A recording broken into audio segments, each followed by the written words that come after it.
En attendant de mettre en marche le... je crois que vous connaissez maintenant professeur Amel Bouziane, notre professeur en gynéco-obstétrique à Cheikh Khalifa à Casa, professeur en gynéco-obstétrique, doctorant en virologie et oncologie et un master de santé publique. Donc, elle fait partie du club. On a l'honneur de l'accueillir et on va justement parler d'un sujet qui nous tient tous à cœur, les ménométrorragies. C'est notre casse-tête. Je m'excuse. La sérologie. Bon, je m'excuse. Je m'excuse du retard. C'était... Le malheur, c'est que le départ, le premier atelier qui commence à 9 h, il y a toujours un retard. Donc, bien, on s'excuse et on va essayer de... Je les ai avisés pour qu'on nous donne, qu'on laisse un petit peu le temps, parce que... Voilà. Mais là, on reste sur notre soif. Bon, je ne vais pas... Voilà, je vais pas tarder et je donne la parole à Madame Amel. Merci beaucoup. Alors, Sabah Nour à tous et merci d'être là, donc d'avoir été ponctuel, même si, bon, pour des raisons d'organisation, on n'a pas pu être ponctuel. Alors, pourquoi est-ce que j'ai tenu à ce que notre consoeur précise que j'ai un master de santé publique? Parce que cette approche santé publique est très intéressante pour moi. C'est vrai que je suis gynécologue obstétricienne, donc je suis classée dans les spécialistes. L'approche santé publique, c'est elle qui nous réunit tous. D'accord? Je sais que hier, jusqu'à très tard le soir, on a parlé de ça. Et donc cette approche est très intéressante parce que nous évoluons tous dans le même système de soins. C'est très important, le même système de santé de façon globale, le système de soins parce que nous sommes des prestataires de soins, que nous soyons issus d'un milieu libéral ou public, que nous soyons des médecins de famille ou médecins généralistes ou omnipraticiens ou spécialistes, l'idée c'est vraiment d'aller travailler tous ensemble. D'une part. D'autre part, parce que l'approche evidence-based, donc tout ce qui est science basée sur les preuves, est aussi de plus en plus importante et à l'heure d'aujourd'hui, en 2023, on ne peut plus se permettre de proposer des choses à nos patients ou nos patientes, parce que moi je parle toujours au féminin, sans qu'on ne sache pourquoi est-ce qu'on fait cette chose-là et qu'elle soit pertinente d'un point de vue rendu et d'un point de vue économique qui est très très important. D'accord? Maintenant, j'en viens à pourquoi est-ce que je tenais à parler des sérologies de grossesse, parce que j'imagine, et je voudrais bien faire un petit sondage, combien d'entre vous font de la gynécologie, donc du suivi de grossesse dans leur pratique quotidienne? Quasiment tout le monde, je sais, parce qu'on a un biais de sélection, c'est pour ça de toutes les manières que vous venez assister à cet atelier. Alors maintenant, combien d'entre vous, en toute honnêteté, économisent un peu sur les bilans? C'est-à-dire qu'on a des patientes, elles vous disent « Oui, mais et on va aller commencer à diminuer un peu les bilans qu'on donne d'habitude. Donc vous faites l'économie de certains bilans.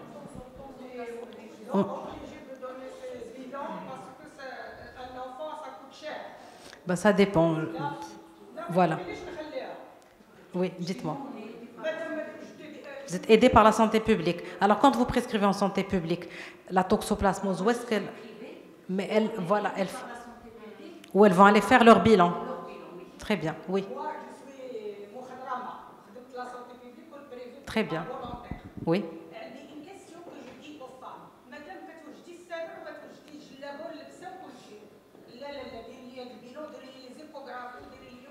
Très bien.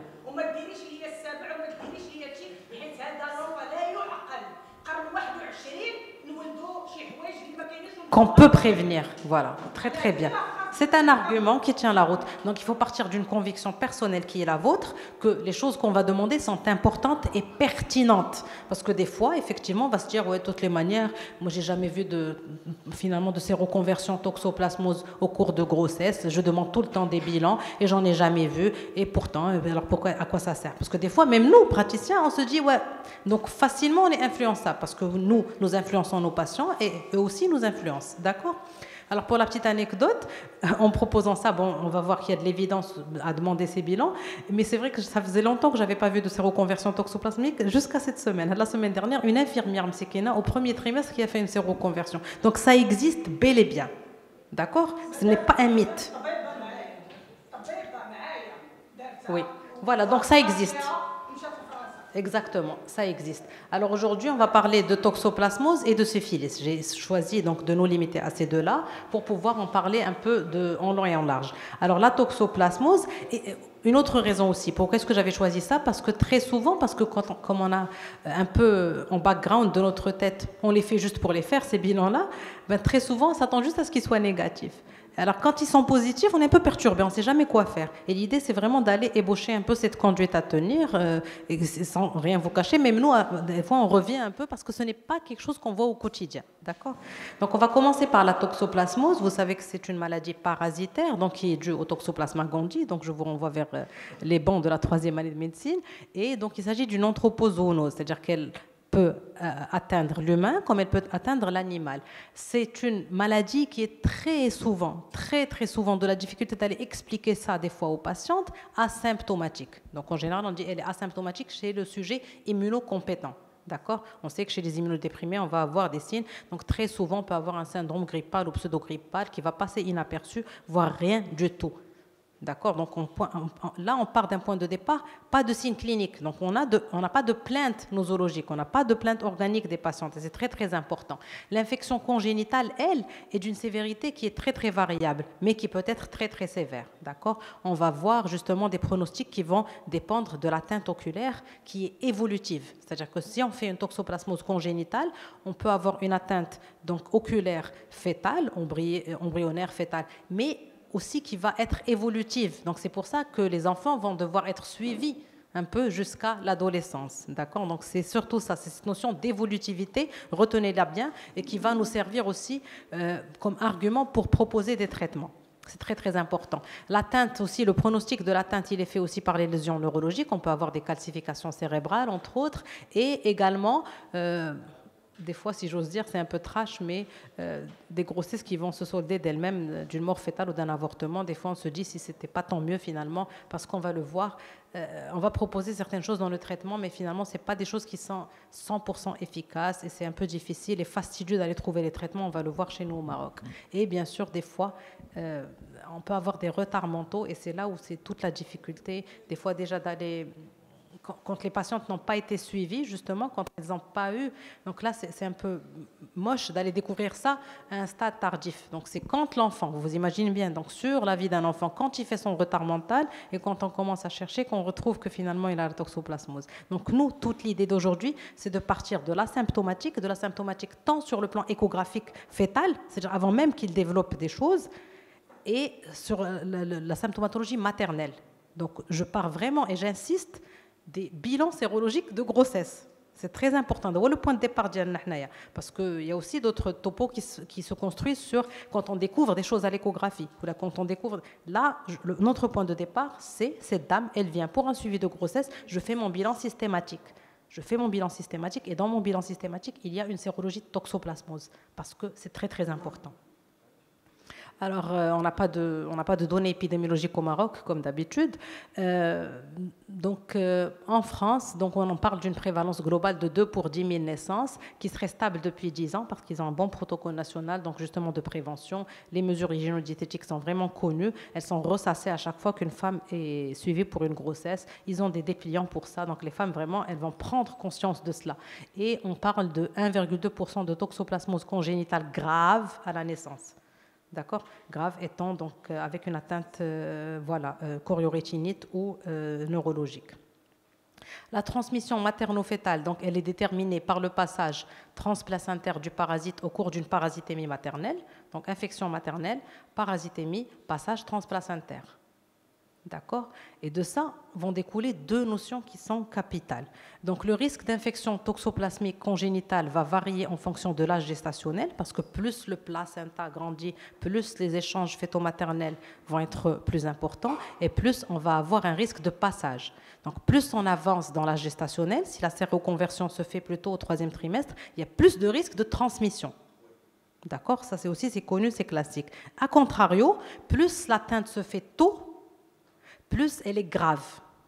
On le comprend très très bien. Quand on est à l'étape embryonnaire, on a encore justement des organes qui sont en formation. Quand on est à l'étape fétale précoce, on a encore des organes qui sont en formation. Donc l'atteinte ne peut être que plus sévère. Donc ces deux notions sont très très importantes. D'accord? Oui? Je me pose souvent cette question. Moi, je le refais. Je me dis, c'est toujours ça de rattraper.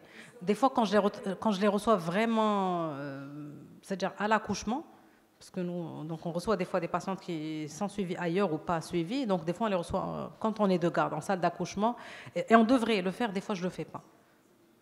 Parce que je n'ai pas de sérologie auparavant. Donc, si je trouve positif, est-ce que c'est une séroconversion ou pas? Très souvent, c'est des patientes qui ne vont pas se faire suivre de toutes les manières, parce que vraiment, si elles sont venues accoucher, c'est du one-shot, elles viennent accoucher, elles partent. Mais même si je les reçois au 6e, 7e, 8e mois de grossesse, je demande quand même une toxoplasmose.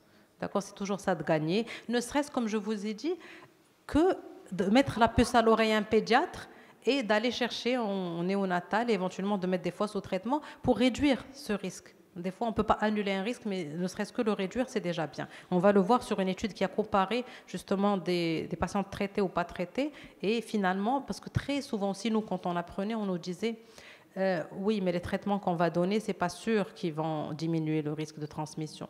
Ben, une étude qui en a comparé plusieurs, finalement, oui, elle penche plutôt. Ce n'est pas une preuve qui est concrète et sûre, mais on a plutôt cette tendance vers oui, ça protège des transmissions et ça protège des lésions graves. Donc si on peut réduire ces deux risques-là, c'est déjà très très bien.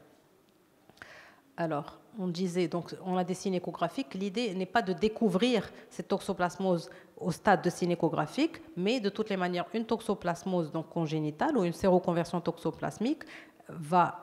Parmi les choses qu'on va faire, on va faire un suivi échographique. Donc, il est utile quand même de savoir ce qu'on va chercher. Parce qu'on nous a toujours expliqué en médecine qu'on ne cherche que ce qu'on nous dit. On ne trouve que ce qu'on connaît et on ne cherche que ce qu'on...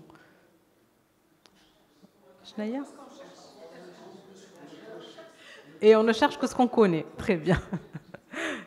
Donc, on peut avoir une hépatomégalie fétale, une acide. Donc, c'est des signes d'infection. Ce n'est pas des signes spécifiques. Hein. C'est commun à toutes les infections fétales. C'est des signes d'infection. On peut avoir une organomégalie, splénomégalie, hépatomégalie, de l'acide. On peut avoir également une ventriculomégalie avec hydrocéphalie. On peut avoir des calcifications intracrâniennes, des calcifications placentaires, mais ce n'est pas spécifique, comme vous voyez, et un retard de croissance intra-utérin. D'où l'intérêt de faire ce cheminement, de partir on sait qu'on a la toxoplasmose et d'aller chercher les signes. C'est beaucoup plus facile parce que quand on n'a pas ces bilans-là et qu'on découvre la patiente à ce niveau-là, on va aller faire vraiment beaucoup plus de sérologie. Très souvent, on n'a pas de réponse et on est vraiment très embarrassé. Donc, j'insiste beaucoup, je le dis et je le répète, s'il y a un message à transmettre, c'est qu'il ne faut pas faire l'économie. Ce que je fais aux patientes quand elles commencent à négocier, moi je dis, je vais prescrire mon bilan. Et libre à vous si vous souhaitez le faire ou pas. On ne vous oblige pas. C'est comme pour un examen.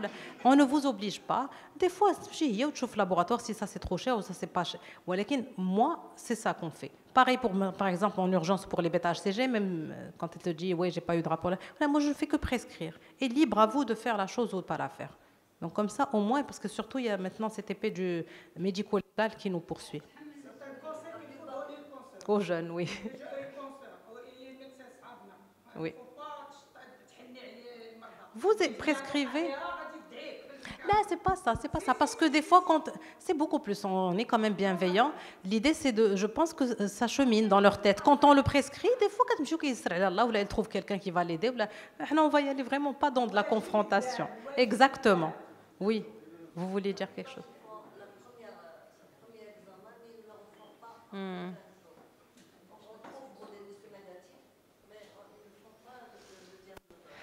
Et ouais. On va partir sur les conditions où on fait les choses. Et quand on ne les fait pas, on est vraiment dans des cas particuliers. Voilà. Très bien, très très bien.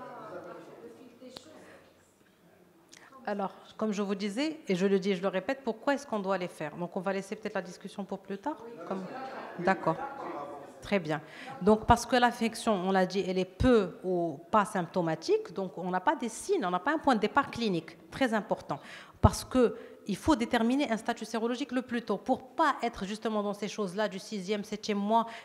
On va savoir, ou là on va découvrir des signes échographiques. Après, on ne sait pas est-ce que c'est une séroconversion, parce que je vous le rappelle, c'est la primo-infection, parce que c'est une maladie immunisante. Donc c'est cette séroconversion qui est dangereuse. D'accord? Et donc, parce qu'on va le voir, on a des IgG et des IgM. Donc, des fois, on fait un dosage, et si on ne le fait pas très tôt, on ne sait pas. Finalement, on a des IgG positifs, mais est-ce que c'est une séroconversion? Est-ce que c'est une immunité ancienne? Et donc, le temps d'attendre 3 semaines pour refaire, on ne sait pas quoi faire. Alors que si on a fait nos bilans dès le premier trimestre, on a plus de latence, donc c'est beaucoup plus facile, voire même dans un monde rose de bisounours, dans un bilan prénuptial ou là, préconceptionnel, vraiment préconceptionnel. Ça, c'est l'idéal. Vraiment, je rêve d'un monde où toutes les femmes, quand elles décideraient de tomber enceinte, elles viendraient faire un check-up de santé. Et ça facilite beaucoup de choses, ne serait-ce que sur le plan information qu'on leur donne. Parce que la sensibilisation à l'intérêt de la prévention par les mesures hygiéno-diététiques chez la mère sont importantes, et vous le savez très très bien. Donc on a ce fameux WHM, où la patiente va aller se permettre de manger tout et n'importe quoi, et on va avoir une dame donc, qui a ses envies de grossesse, des fois de street food, de ton al-hrour, de je ne sais pas quoi. Et donc ça dépend des patientes, et c'est là tout justement le danger d'aller attraper ces toxoplasmoses. Ensuite, il y a la prise en charge en cas de séroconversion qui est importante et qui va réduire ce risque de transmission, c'est très important, et parce que les conséquences, quand on n'est pas traité, sont très très lourdes. Donc c'est le tableau dont je vous parlais, j'imagine que ce n'est pas très très clair, mais je vais vous faire un peu le... En fait, c'est une étude qui est sortie en 2023 sur une revue de maladies tropicales, et qui parlait, qui a réuni un peu plusieurs études. Certaines sont anciennes, d'autres sont plus récentes, et qui ont comparé, donc c'est une sorte de résumé d'études qui comparaient les toxoplasmoses traitées comparativement aux toxoplasmoses pas traitées. Et le résultat est très très clair. Il y a un bénéfice à traiter. D'accord? Ça ne veut pas dire que ça annule le risque de transmission. D'accord? Je ne dis pas que quand on traite une patiente, ça veut dire qu'on a réglé tout le problème. Ça n'annule pas le risque de transmission. Mais ça le réduit. Ça le réduit de façon vraiment significative. D'accord? C'est très très important. Alors maintenant, cette patiente, elle vient, on lui fait une sérologie. La toute première sérologie que vous faites en début de grossesse, demandez et des IgG et des IgM, s'il vous plaît. Ne faites pas encore cette économie-là de demander que des IgG.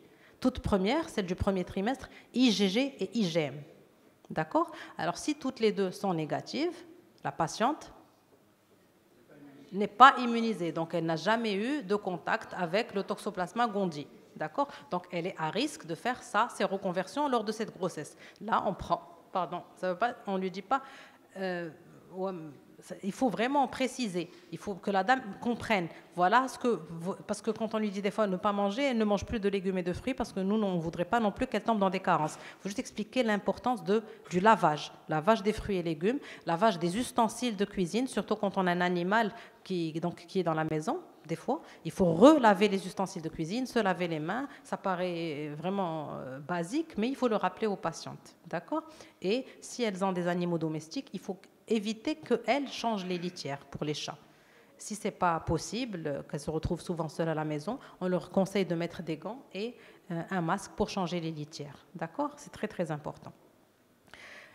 Et bien sûr, on continue à surveiller. Donc c'est une surveillance qui est mensuelle. D'accord? On demande des IgG. Pour la surveillance, on va demander des IgG. D'accord? Est-ce que c'est clair? Donc, elles vont nous sortir la fameuse question. Et les sushis, est-ce que je peux en manger? C'est la question qu'on a. Ou le sushi, comme si le sushi faisait partie de notre base de pyramide alimentaire. Très souvent, maintenant, c'est le sushi. Alors, moi, j'explique que, pas particulièrement pour la toxoplasmose, mais pour d'autres parasitoses, le sushi peut être donc dangereux et qu'il vaut mieux éviter les sushis crus. Donc, sur des IgG, IgM négatifs, on est d'accord. On n'a pas de complexité à ce moment-là. Ensuite, si on a des IgG et des IgM qui sont positifs d'emblée sur le tout premier bilan, vous savez que les IgM signent une infection récente.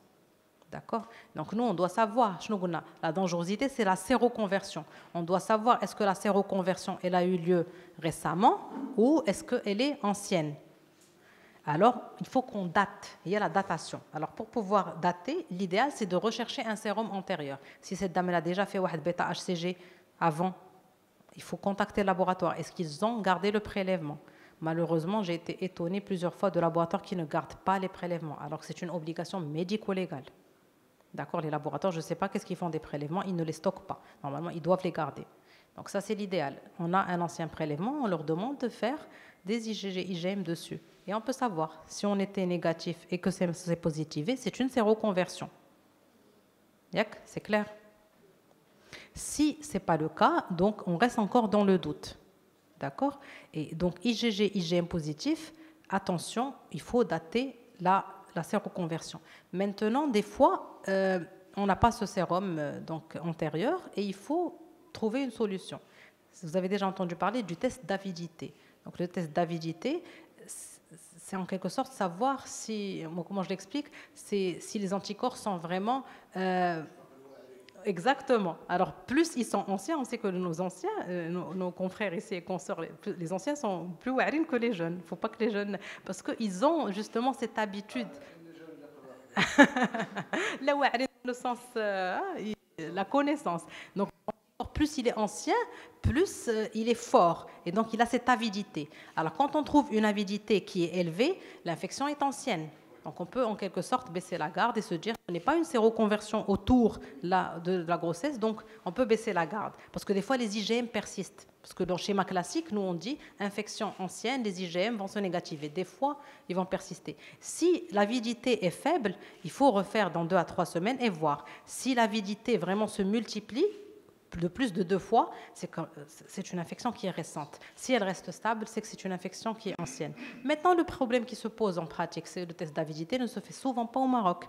Et donc, vous demandez un test d'avidité, vous avez le temps d'attendre les 3 semaines pour refaire les IgG, IgM pour qu'ils vous répondent. Très souvent, on n'a pas de réponse parce que l'idée, c'est d'aller trouver une réponse là tout de suite. Là, très souvent, c'est des choses qui sont sous-traitées. D'accord? C'est en général Serba qui fait tout. Maintenant, si on prend le point de départ, c'est des IgG négatives et des IgM qui sont positifs. On suppose que c'est une infection qui est les IgM positives, pardon, oui, et les IgG négatives. Donc, on suppose que c'est une infection qui est débutante. Ça, c'est le classique. Maintenant, il y a une particularité.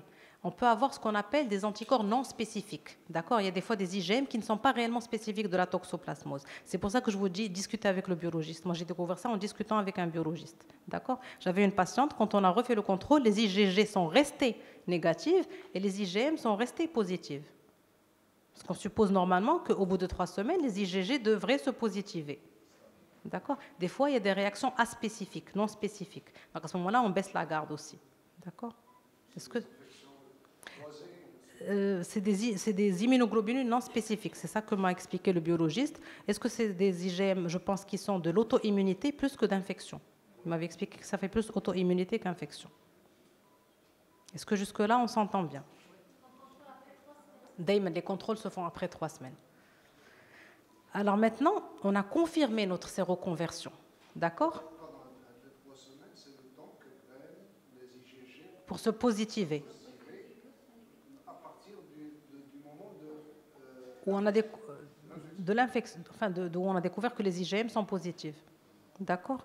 Maintenant, on a découvert notre séroconversion, il faut qu'on agisse. D'accord? Oui. On n'a pas de sérum antérieur, on n'a pas de test d'avidité. On refait après 3 semaines. On refait après 3 semaines. Les IgG devraient augmenter, les IgM soit rester, soit se négativer. Quand on est sur une augmentation des IgG, ça veut dire que c'est quand même quelque chose de récent. D'accord? D'ailleurs, quand on trouve des IgG positifs et des IgM négatifs, quand on refait là des IgM négatifs, des IgG positifs sur une première fois, et qu'on refait après 3 semaines, non mais on voit si c'est positif ou négatif. Alors, le taux d'IgG, est-ce que c'est un taux qui est stable? Il ne faut pas que ce soit un taux. C'est pour ça qu'on leur demande de le faire dans le même laboratoire. C'est très important, parce que ce soit la même technique. D'accord? Des fois, vous dites là, ولكن داك المرة راه كنت عند دارنا ودابا رجعتي tout. Moi, je leur explique si la بغيتي ديري كيكه خصك نفس الكاس د العبار. Donc, j'exige qu'elle parte refaire dans le même. Parce que sinon, après, كندخلوا في واحد المتاهه أخرى ديال on peut même pas comparer les laboratoires. Moi, une fois, le laboratoire de Cheikh Khalifa, il avait juste déménagé, ils avaient changé de machine et ça m'a perturbée. J'avais des résultats qui étaient contradictoires. Là encore, j'ai dû parler au biologiste, attendre après 3 semaines et tout. Donc, il est important que la technique, et d'ailleurs, les laboratoires, quand ils changent de technique, ils le mettent. Ils ont dit changement de technique à partir de telle date. C'est très, très important. D'accord? Alors, les mots rapides et traitement préventif sont très importants. C'est pour ça qu'ils sont mis en rouge. Plus tôt on découvre, mieux c'est pour instaurer ce traitement préventif. Alors dans le doute, et je reviens encore aux situations pratiques, vous êtes installé dans votre cabinet, vous demandez la sérologie, vous la voyez en contrôle, vous attendez à ce que ce soit négatif et c'est bon. Maintenant, vous doutez sur une séroconversion, vous faites pause. S'il y a un réflexe à faire, imaginons que c'est le samedi, vous n'avez personne à contacter, vous mettez la personne sous traitement. Il faut commencer le traitement, ça ne fait pas de mal.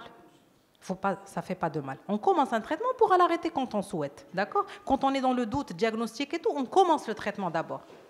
D'accord? Parce qu'on espère, comme je vous ai dit, réduire ce risque de transmission. C'est la seule, comme on n'a pas pu réduire le risque d'infection, on espère au moins réduire le risque de transmission. Et puis, l'idéal, c'est de faire une amniosynthèse. L'amniosynthèse, elle ne se fait qu'à partir de 18 semaines pour des raisons techniques, donc pour qu'on ait assez de liquide amniotique pour pouvoir ponctionner. Et il faut qu'elle se fasse au maximum 3 semaines après la date présumée de séroconversion. D'accord? C'est au minimum. C'est au minimum, pardon, c'est au minimum, c'est moi qui me suis trompée. C'est au minimum, donc il faut que 3 semaines se soient passées après la séroconversion présumée pour pouvoir, parce qu'il y a un temps de passage transplacentaire, c'est au minimum, c'est moi qui me suis trompée. D'accord? Donc on a diagnostiqué la séroconversion. Je n'ai peut-être pas expliqué les deux notions pour ceux à qui ça prêterait à confusion. Donc la séroconversion, c'est quand on a le statut sérologique qui change. La sérotransmission, c'est quand on a donc des preuves que le liquide amniotique est infecté. D'accord? Et c'est là toute la différence. À ce moment-là, on peut dire, oui, toxoplasmose congénitale. Est-ce qu'il y a une séroconversion maternelle ou qu'il y a une toxoplasmose congénitale? Donc nous, on diagnostique le point de départ, c'est la séroconversion maternelle, et on cherche et on essaie d'éviter la toxoplasmose congénitale. Donc on a besoin d'aller chercher des preuves, parce qu'on va le voir, on va switcher de traitement.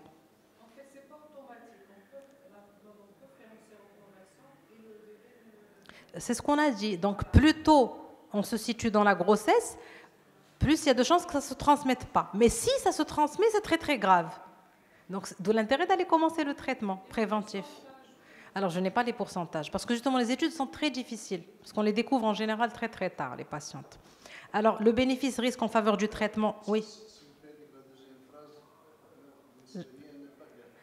Alors, je découvre une séroconversion. Un minimum de 3 semaines de traitement. Exactement. Et on continue jusqu'à l'amniosynthèse, c'est ça? Là, alors, la deuxième phrase n'a pas de rapport avec le traitement, d'accord?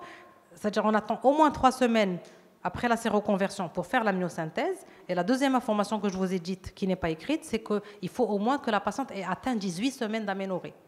C'est-à-dire si 3 semaines après la séroconversion, ça tombe avec 15 semaines, on va donner l'amniosynthèse, on va faire l'amniosynthèse à 18 semaines d'aménorrhée, d'accord? Alors, le bénéfice-risque en faveur du traitement est plutôt, comme je vous disais, qui penche vers l'intérêt de donner un traitement. Des fois, quand les patients n'ont pas d'assurance maladie, mais bon, maintenant ça se résout, ça revient cher, parce que quand on lui dit pyramicine, 3 millions d'unités 3 fois par jour, des fois jusqu'à l'accouchement, elle le fait 1 semaine, 2 semaines, 3 semaines, 4 semaines, elle commence à s'essouffler, elle vous dit wesh mazal ghankemlou. Donc il faut expliquer dès le début que c'est un traitement qui va durer. Parce que des fois, on prescrit rapidement, elle pense que c'est comme tout antibiotique, elle va le prendre 10 jours ou autre, donc elle achète première boîte, deuxième boîte, et après elle s'essouffle. Et donc ça, c'est quand les infections se passent au premier trimestre. L'idéal, je dis bien l'idéal parce que ces molécules n'existent pas chez nous au Maroc, l'idéal c'est que quand les infections se font au 2e et au 3e trimestre, encore une fois pour cette raison évidente qu'il y a beaucoup plus de risques de transmission, je vous ai dit plus le volume placentaire est grand, plus il y a ce risque de passage transplacentaire, donc l'idéal c'est d'aller un peu traiter comme infection congénitale. Donc on suppose que le risque est très très grand qu'il y ait passage. Donc on n'est plus sur le traitement entre guillemets prophylactique, ce n'est plus la spiramycine, on va passer à ce traitement-là qui est le pyrimétamine sulfadiazine. D'accord? C'est un traitement qui n'existe pas au Maroc. Moi, quand j'étais résidente, alors j'ai cherché justement avant de faire cette présentation, je ne l'ai pas retrouvé. Et j'avais demandé à professeur Chakib, parce que mon référent en médecine infectieuse, à chaque fois qu'un ouhlo, c'est en général professeur Chakib, il m'a dit qu'effectivement ils avaient du mal à s'en procurer. Moi, quand j'étais résidente, quand la pharmacie de maladies infectieuses qui en ramenait, donc quand on avait une séroconversion, on allait leur demander de nous prêter main forte justement pour pouvoir traiter les patientes, mais de moins en moins on en trouve. Pour certaines patientes, elles peuvent le ramener de l'étranger. Ou là. Donc c'est pour ça que je vous disais, on est limité quand même. Donc au moins, on donne la spiramycine. D'accord. Si elles arrivent à obtenir le pyrimétamine sulfadiazine, c'est très bien. Le nom commercial, je me souviens très bien parce que j'étais jeune résidente et que j'étais partie demander, supplier le pharmacien de médecine infectieuse, ça s'appelait le Fansidar. Le Fansidar. Donc en général, on le donne aux immunodéprimés, donc aux patients VIH positifs. Et donc, c'est une spécialité qui contient les deux. Sinon, les noms commerciaux des molécules séparées, c'est justement le malocide et la diazine. Donc, on les combine et il faut absolument faire une supplémentation par l'acide folinique. C'est très, très important. D'accord. Et c'est des traitements qui sont toxiques. Donc, il faut faire une numération formule sanguine tous les 15 jours. D'accord. Donc, on retient, si on a une séroconversion, s'il y a une urgence à faire, c'est de commencer la spiramycine, d'accord. Et ensuite, ou là même si on a une suspicion de séroconversion, des fois même les profils ne sont pas très très clairs, mais on commence quand même la spiramycine, d'accord. La myosynthèse, on n'en fait que très rarement, je vous le cache pas, parce que des fois, chez nous, comme on ne va pas proposer d'interruption de grossesse, on va pas, donc les patientes, des fois, elles sont limitées, mais pas tellement pour le risque, mais elles vous disent oui, mais après. Surtout quand on en arrive à des toxoplasmoses, on va dire échographiquement visibles. Quand on a découvert les calcifications, quand on a découvert le retard de croissance, donc quand on fait le chemin inverse et qu'on essaie de chercher l'étiologie, oui, mais qu'est-ce que ça va m'apporter? Est-ce qu'on va interrompre la patiente des fois? Donc elles ne veulent pas. Et même nous, des fois, on n'est pas très chaud quand on ne va pas vraiment proposer un traitement qui va changer le pronostic. Et donc la valeur prédictive quand même positive de la myosynthèse, elle reste quand même de 100%. La valeur prédictive négative est de 98%. Alors vous savez qu'est-ce qu'on fait sur la myosynthèse? Donc c'est une recherche par PCR. On va rechercher justement le génome du toxoplasme. Alors quand elle est négative, ça nous permet quand même de baisser la garde. On continue quand même une surveillance parce qu'on a un petit doute. On a une valeur prédictive négative de 98%. Donc il y a des risques qu'il y ait une toxoplasmose, mais qu'on n'ait pas su la diagnostiquer. Donc on continue quand même la surveillance. Très souvent, on arrête le traitement et on avise le pédiatre. Comme je vous ai dit, il est important, quand on a une histoire de toxoplasmose au cours de la grossesse, que les nouveau-nés soient pris en charge très très tôt. Parce que le traitement sera continué. Il y aura une surveillance, il y aura une échographie transfontanellaire. Il y a beaucoup de choses qui se font qui peuvent changer un pronostic. C'est très très important. Alors si elle est positive, bien sûr, on continue la surveillance échographique et on continue le traitement. Donc si on est bien d'accord, on ne fait pas l'économie des sérologies de grossesse, s'il vous plaît. La toxoplasmose doit y figurer. On sensibilise les femmes et on prend le temps nécessaire pour. Parce que oui, toxoplasmose négative, vous la refaites après 1 mois, oui, mais dans l'intervalle. Les règles hygiéno-diététiques doivent être vraiment bien expliquées. Soit vous faites des petits formulaires, vous expliquez en arabe ou en français en fonction de votre patientèle, soit vous faites des petites vidéos que vous pouvez diffuser. Mais en tout cas, il faut vraiment leur expliquer et il faut vraiment partir un peu sur de la physiopathe pour leur expliquer. Parce que dans le pipi, dans le caca des chats, vous avez... Il faut qu'elles comprennent pour qu'elles soient beaucoup plus vigilantes. Et bien sûr, le traitement préventif en cas de séroconversion, je vous ai dit, il n'y a pas la preuve scientifique évidente, mais la preuve scientifique tend vers le bénéfice de ce traitement-là, même s'il est cher, même s'il est fastidieux, même s'il est lent, mais en tout cas, il va réduire les risques de transmission et réduire les risques d'atteinte grave et sévère. Sur ça, on est d'accord, hein? Très, très bien. Oui.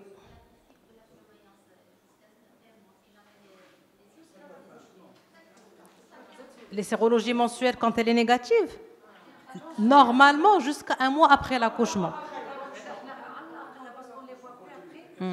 Au moins jusqu'à la fin de grossesse. Normalement, il faut en refaire 1 mois après l'accouchement. Parce que si la séroconversion s'est faite tard, peut-être qu'il y a une atteinte et donc encore l'intérêt d'aller dire au pédiatre. Pardon. Ah, d'accord. Alors, la syphilis. Là aussi, la syphilis, est-ce qu'il y en a qui en voient dans leur pratique? Est-ce que vous voyez des patients syphilitiques?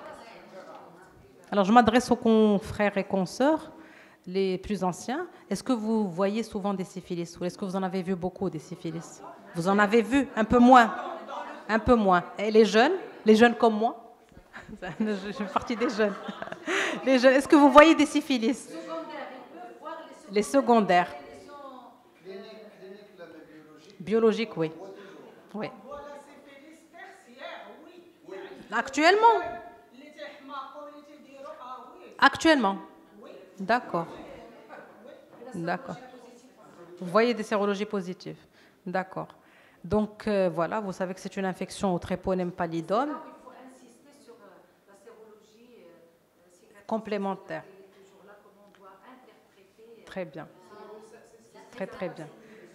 Donc c'est une infection bactérienne au Treponème pallidum. C'est une maladie qui est sexuellement transmissible et qui n'est pas immunisante contrairement à la toxoplasmose. Alors vous suivez une patiente sur une première grossesse et vous le suivez sur une deuxième grossesse. Sur la première, vous saviez qu'elle est immunisée toxoplasmose et vous avez des preuves, vous ne refaites plus de sérologie toxoplasmose. Sur ça, vous pouvez faire l'économie. Donc, syphilis, on l'a fait à chaque grossesse. Ce n'est pas une maladie immunisante, c'est très très important. Et bien sûr, les signes d'infection fœtale sont encore une fois non spécifiques, parce qu'on peut avoir une hépatomégalie, une atteinte cérébrale, des fois une mort fœtale in utero. Et le traitement est simple et peu coûteux et efficace. Que demande le peuple? Donc, on a un traitement qui est vraiment là, de la pénicilline G, toute simple, toute bête, mais qui peut sauver et changer complètement un pronostic. Bien sûr, les signes cliniques, je vous fais un rappel, c'est des images tirées d'Internet parce que moi non plus, je n'en vois pas dans ma pratique quotidienne. Donc, la transmission est sexuelle et l'incubation dure 3-4 semaines. Et donc, il faut chercher ce qu'on nous a toujours expliqué, ce chancre syphilitique qu'on peut retrouver soit au niveau des organes génitaux, mais également en région anale ou en cavité buccale et même voire des fois à l'oropharynx. Donc, les adénopathies régionales accompagnent ce chancre, donc cette infection primaire, elles sont souvent indolores et cette syphilis primaire va durer jusqu'à 12 semaines. Et puis, elle disparaît. Donc ensuite, on a la syphilis secondaire puis la tertiaire, donc qui vont survenir. Donc la syphilis secondaire, on nous dit que c'est la grande simulatrice parce qu'on peut avoir tout et n'importe quoi, d'accord? On peut avoir justement des signes généraux à type de fièvre, asthénie, anorexie. Alors c'est la patiente séroconversion, la pauvre qui m'appelle, la séroconversion toxoplasmose. Donc, on peut avoir de la fièvre, de l'asthénie, de l'anorexie, donc des signes généraux. On peut avoir des signes cutanéo-muqueux qui sont variés. On peut avoir des adénopathies généralisées et on peut avoir des signes parce que le tréponème, il a un tropisme neurologique. Donc, on peut avoir une atteinte neurologique avec des céphalées, avec une atteinte otologique, donc hypoacousie et vertige, une baisse de l'acuité visuelle, des douleurs osseuses, et ainsi de suite. Donc c'est vraiment la grande simulatrice, on peut avoir tout et n'importe quoi, et c'est pour ça qu'il faut juste avoir la puce à l'oreille et demander facilement cette sérologie. La syphilis latente, donc encore une fois, ça peut durer plusieurs années, aucun signe, mais sérologiquement, elle est parlante. Et ensuite, la syphilis tertiaire qui peut justement donner ce dont nous parlait notre consoeur, donc on peut voir justement des atteintes neurologiques et autres. Donc maintenant, ce qui nous intéresse, nous, c'est la femme enceinte. Elle vient, poursuivie de grossesse, on a dit, on est systématique, on fait nos sérologies. Dans les sérologies, on fait TPH AVDRL. On est bien d'accord?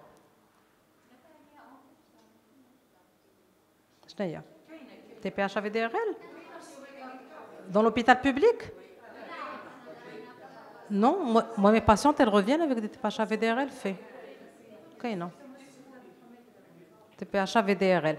Donc, si c'est positif, il ne faut pas hésiter, il faut traiter. D'accord? La pénicilline, elle a été utilisée depuis plusieurs années, plusieurs dizaines d'années. Salam alaikum, Oustad Fikri. Alhamdulillah. Alors, on a commencé tard. Marhaba bik, Oustad.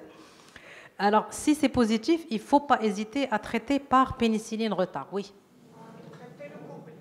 On va y arriver, oui.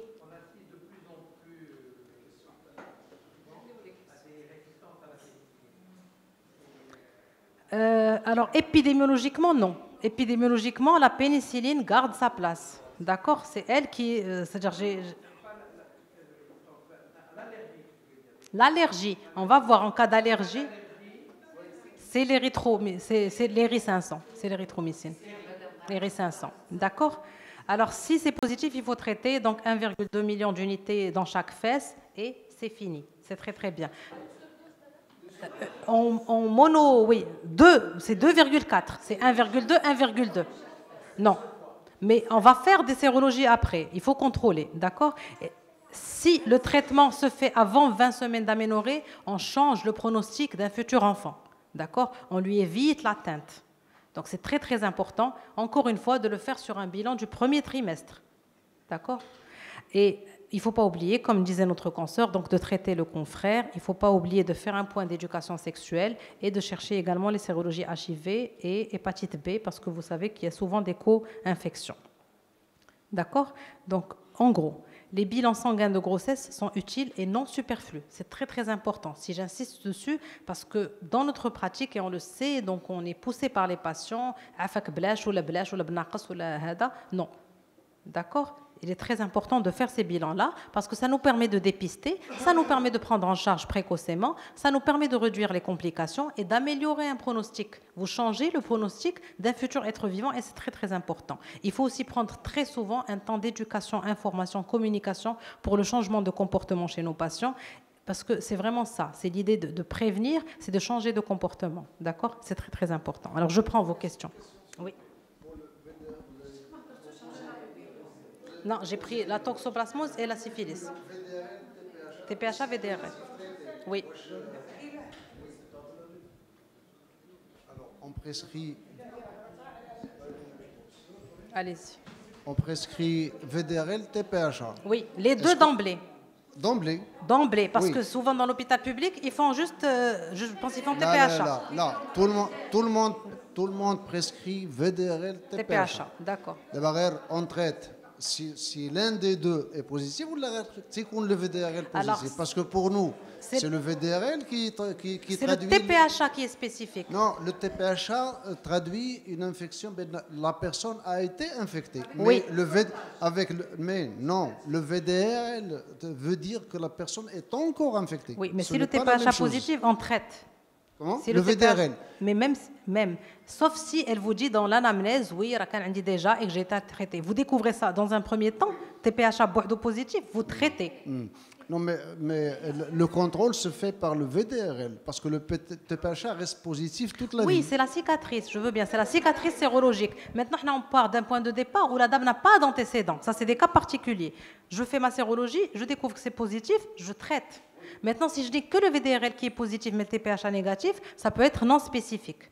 D'accord? Ça peut être une auto-immunité. C'est différent. Mais c'est le TPHA qui est spécifique. S'il vous plaît, madame. Parce que, encore une fois, l'enjeu est très important. Parce que quand on traite, vraiment, on change un pronostic. Et le traitement, on a vu, il n'est pas nocif. C'est de la pénicilline G. Ou le temps d'aller faire toute cette réflexion, on a une femme enceinte qui est devant nous, donc on traite. Parce que là, c'est la syphilis chez la femme enceinte. C'est très important. S'il vous plaît, j'ai une autre question, Oui. c'est-à-dire une continuité dans le raisonnement. C'est vrai que on demande toujours VDRL, TPHA positif. Donc là, c'est-à-dire en même temps, on fait les injections une dans chaque fesse, oui. et puis on cherche le quantitatif. Parce que c'est grâce à ce quantitatif qu'on va faire l'évolution des choses. Ça, c'est le continuum. Mais en général, ça se fait en spécialité. Parce que normalement, vous adressez votre patient chez la femme enceinte aussi. Enceinte. Ah oui, oui. Parce qu'on ne sait pas.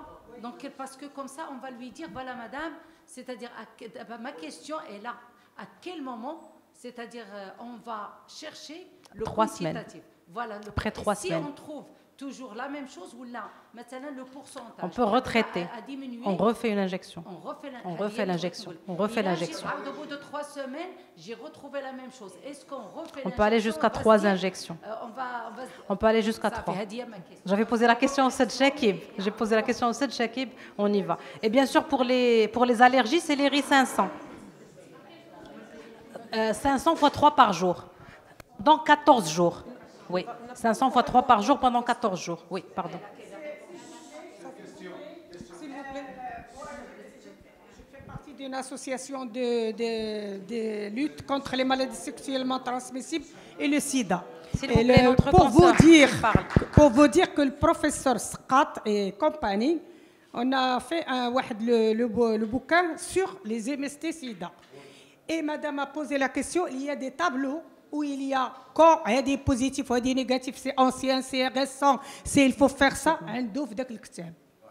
هذاك الكتاب عنده فيه كل شيء شارحه كمين باغي. Est-ce que c'est une ancienne infection? Est-ce que c'est récent? Est-ce que c'est séroconversion? Est-ce que comment faire le suivi en cas de VDRL TPHA positif? راه هذا الكتاب كاين، الجمعيه كاينه في الرباط، LMST كليه الطب عاوناتنا في ذاك الكتاب، كتبيعوا الجمعيه موجود LMST اغابا. البروفيسور سقاط اللي بغى التليفون ديالو وياخذ ذاك الكتاب، اللي ديستيني ميم لي ميدسان جينيراليست وكلشي. انا كوني حساب لي بحال هكذا غادي نجيب الكتاب ونقدموا ليهم. راه دار ان دوزيام ايديسيون هذا العام، دار ان دوزيام ايديسيون في شي مشروع كان ما ينبغي. Vous connaissez le professeur de Sqat? Il y a un DU. S'il vous Merci beaucoup, madame. Vos patientes, n'hésitez pas à traiter. Hein. C'est ça le message. Et c'est pour ça que je n'ai pas voulu mettre les organiques. Parce qu'effectivement, notre consoeur en parle. Ils existent sur des bouquins. On peut en trouver partout sur Internet. Il y a plusieurs. Mais face à la patiente, n'hésitez pas à traiter. Parce que l'enjeu, c'est ça. Alors, vous sauvez de l'infection congénitale. Oui.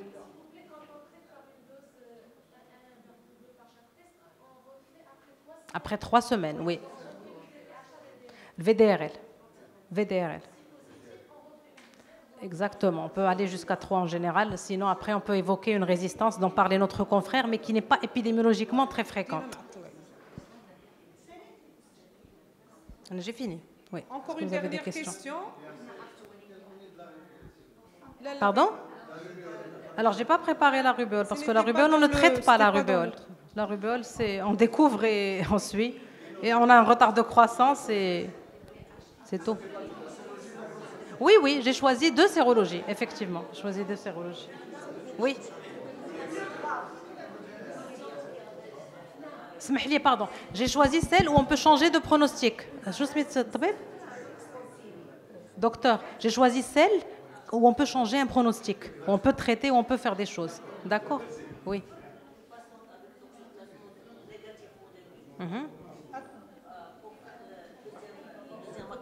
À 15 jours après, il l'a fait dans un autre laboratoire. Ils ont fait une autre méthode. Fois, ils ont, avec les IgM, ils ont fait l'autre fois les IgG, et on a trouvé augmenté. Qu'est-ce qu'on fait? Je l'ai retourné au laboratoire. Alors que c'était négatif au premier. Les 2 étaient négatifs. Non, au premier, il a fait seulement les IgM. Le deuxième laboratoire, il a fait les IgG. Qui sont positives. D'accord. Alors vous refaites dans le 2e laboratoire IgM. Machin, vous attendez 3 semaines. Dans la foulée, vous faites IgM. Si les IgM sont négatives, alors que vous avez des IgG positifs, vous êtes rassuré. Dans le même laboratoire, vous revenez à la situation initiale, IgG positive, IgM négative. Et puis vous refaites après 3 semaines. Vous devez avoir un taux stable d'IgG et les IgM doivent rester négatifs. Parce que dans les situations, c'est ça le mouchkil, c'est que la patiente ne va pas faire. Mais il faut justement revenir vers ce qu'on a dit. Écoutez, merci. Merci beaucoup, Madame Amel. Merci beaucoup. Dans justement cette situation de la toxoplasmose, on est toujours perdu. On oublie des fois même certaines choses. Donc, IgM, IgG. Vous avez la communication sur le site. Et Madame Amel, elle est toujours... N'hésitez pas à prendre un téléphone. Moi, particulièrement, quand je suis devant des situations comme ça, j'appelle en général professeur Shakib, qui fait l'infectiologie. Donc, n'hésitez pas à appeler si vous avez un confrère ou une consoeur gynéco. Il faut se concerter. Il y a toujours des cas exceptionnels. Il y a toujours des cas. Et puis, comme je vous disais, même en potassant tout ça, ce n'est pas quelque chose qu'on voit au quotidien. Ce n'est pas des choses du quotidien. Voilà. Aussi.